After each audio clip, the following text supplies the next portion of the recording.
did was to type those assignments on a computer, have it printed, and handed it in. And you can't believe it, at that stage, no email, no laptops, no nothing. And once back at home you start writing, and then later the week you start collating all the writing material from the other students, and then you need to ask somebody, say, listen, take all this paperwork and start writing.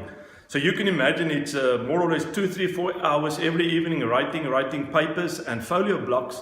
Somebody then has to collate it, compile it, and then that proposal was sent around, and then you need to get a typist to start typing this whole document for you. And then after the typing, you start reading it, and this whole exercise took almost 2 weeks.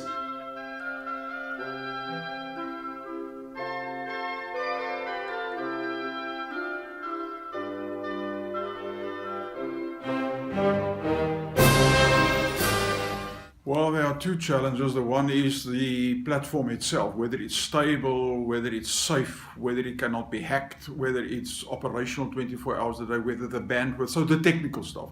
And we had problems.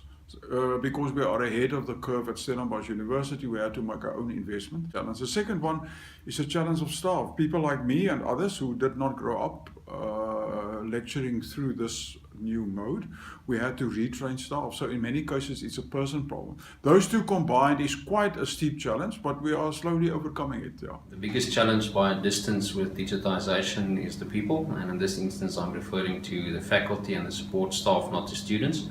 Our students typically lead us in the use and adoption of digital technologies, and to get our faculty and our support staff to also embrace the change, skill themselves digital, remains the single biggest challenge by distance.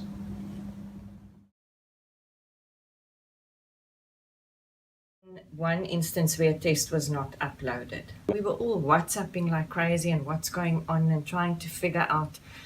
I do find it challenging if the course outline that's provided by the university tells you that you are going to write an online test on, for example, chapter 4. If you do read that chapter and you access the online test, and then the IT service provider actually uploaded questions from another chapter. I am managing my own work calendar. I'm managing different subject calendars. And then some of the information isn't on any calendar in the Learning Hub, it's email. And it could be quite easy to miss a date, not because you want to or not because you're not organized, but because the information is actually quite fractured. It does allow you maybe some additional time. It's convenient, obviously, to do your assignments, do your assessments at home. It's more effective, it's more cost effective.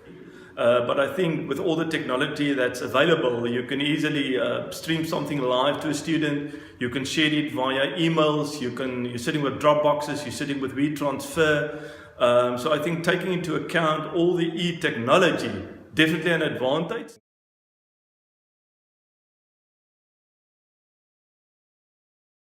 Some of the students are traveling from quite far in different areas in the country and even overseas.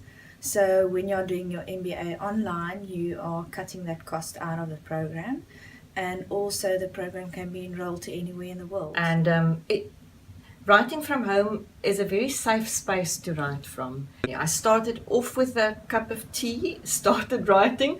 Halfway through, someone would bring me another cup of tea. I can access a tutorial hosted at the USB facilities on the Bellville campus while I'm sitting in an airport lounge, or I can write my online assignments while I'm traveling to clients. To myself as a student that has a really demanding job, this spatial flexibility is absolutely priceless.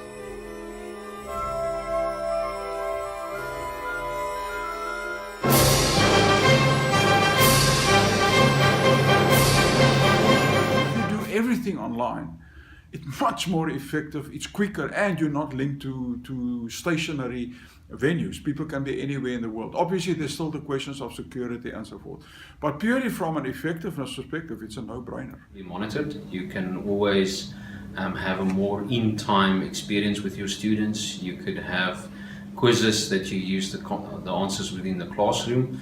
A couple of things that you could really be more efficient in terms of how you do certain things, quick turnaround times, auto grading, efficient use of peer reviews and peer collaboration. The question of data that are put together in packages that make sense for us, on the basis of which we can take better decisions. So there's no doubt in my mind that the Learning Hub and other forms of digitalization enhances your effectiveness much more than it was ever possible in the past.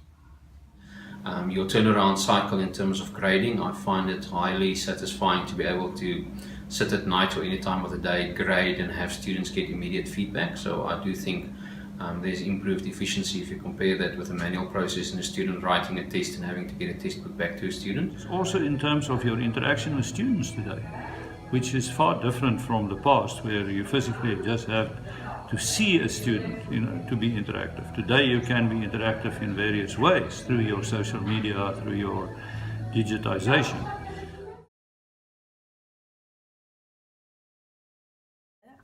If you're going to be only online, you're going to be all by yourself and you won't have that support during your process as an MBA student. It's nice to have other students that support you and are in the same process as you are. I think the physical presence component is extremely important. I believe that most global online programs start with the physical presence. You have to make the physical presence, meet a person, see them, exchange the business cards. But I also think in the modern business world, a lot of the network connections are maintained and grown online. Well, it depends. On the one side, one could say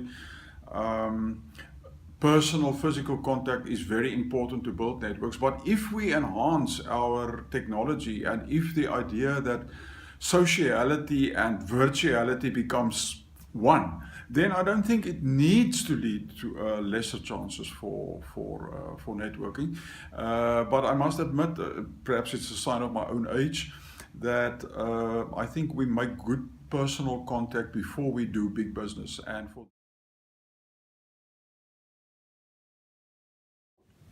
So I can see that they might have lectures via hologram. It will help us to deliver a product that is more suited to the environment. It will help us to make the learning process fun and interactive. It will help us to have a collaborative experience where we could join student classes, join student cohorts, get guest lectures into the classroom, work with students internationally.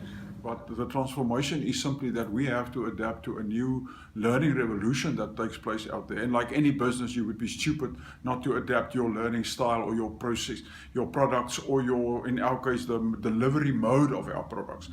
Because we will simply miss the boat, so we have to do it.